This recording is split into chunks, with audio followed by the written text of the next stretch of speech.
और जाकर बाबूजी सूरज से क्या कहती है, जाके अनसुईया सूरज से बोली बचन, अरे आके पर्वत पे माता है टेका चरण। आज माता की फिर से जरूरत पड़ी, आज माता को फिर से जरूरत पड़ी।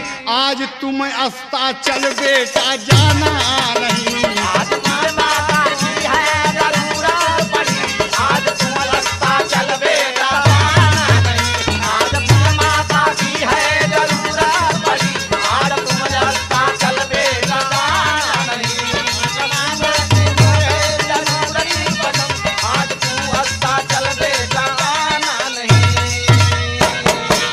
कहा सूर्यदेव, अभी अभी हम कह रहे थे, कुछ ही देर पहले आपने मेरी बात